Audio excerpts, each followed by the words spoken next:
We have got to finish the proceedings, or else it will have a complete victory. Senator Schumer is at a secure location, and they're locked down in the Senate. There has to be some way we can maintain the sense that people have that there's some security or some confidence that government can function and that we can elect the President of the United States. Did we go back into session? We did go back into session, but now apparently everybody on the floor is putting on tear gas masks to prepare for a breach. Well, I'm trying to get more information. They're putting on their tear gas masks. I can't. We need an area for the House members. They're all walking over now through the tunnels.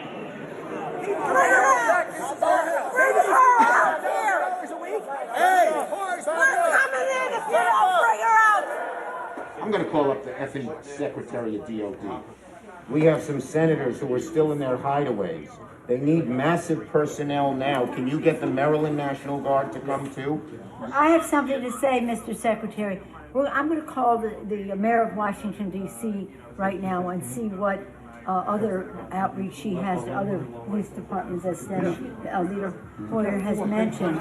Governor, I don't know if you have been approached about the Virginia National Guard. Mr. Hoyer was speaking to Governor Hogan, but I still think you probably need the okay of the federal government in order to come into another jurisdiction. Thank you.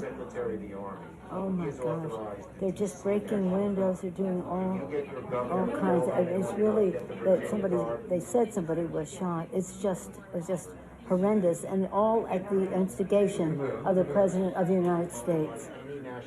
Okay, thank you, Governor. I appreciate what you're doing, and if you don't mind, I'd like to stay in touch. Thank you. Okay. Thank you. Bye-bye. Virginia Guard has been called in.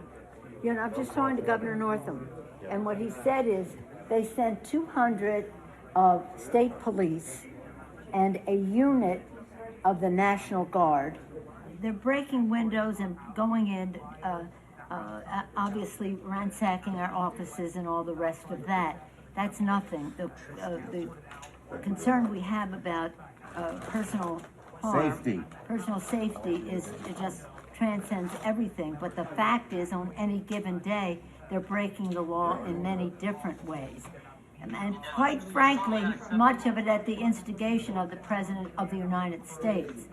And now, if he could at least somebody. Yeah, why don't you get the President to tell them to leave the Capitol, Mr. Attorney General, in your law enforcement responsibility. A public statement, they should all leave. This cannot be just we're waiting for so-and-so. We need them there now, whoever you got.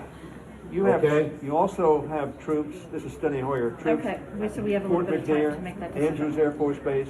All right. Other military bases. Thank you. We need active duty National Guard. How soon in the future can you have the place evacuated, cleaned out? I don't want to speak for the leadership that's going to be responsible for executing the operation, so I'm not going to say that because they're on the ground and they're the actors. Well, just pretend for a moment it was the Pentagon or the White House or some other entity that was under siege. And let me say, you can logistically get people there as you make the plan. We're trying to figure out how we can get this job done today. We talked to Mitch about it earlier. He's not in the room right now, but he was with us earlier and said, we want to expedite this, and hopefully they could confine it to just one complaint, Arizona, and then we could vote, and it would be, then just move forward with the rest of the state. The overriding wish is to do it at the Capitol. What we are being told very directly is it's going to take days for the Capitol to be okay again. We've gotten a very bad report about the condition of the House floor with defecation and all that kind of thing as well. I don't think that that's hard to clean up, but I do think it is more from a security standpoint of making sure that everybody is out of the building, and how long will that take? I just got off with the vice And president. I got off with the vice president-elect, so I'll tell her. Okay, but what we left the conversation with, because he said he had the impression from Mitch that Mitch wants to get everybody back to do it there. Yes. I said, well, we're getting a counterpoint that is, we could take time to clean up the poo-poo that they're making all over the, literally and figuratively in the Capitol, and that it may take days to get back.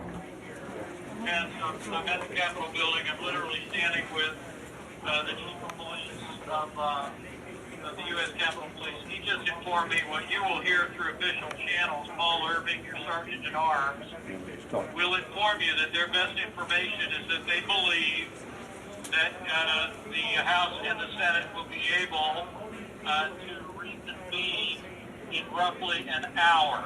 Good news. So your sergeant at arms will be in touch about the process for getting members back into the building. Thank you very much, Mr. Vice President. Good news.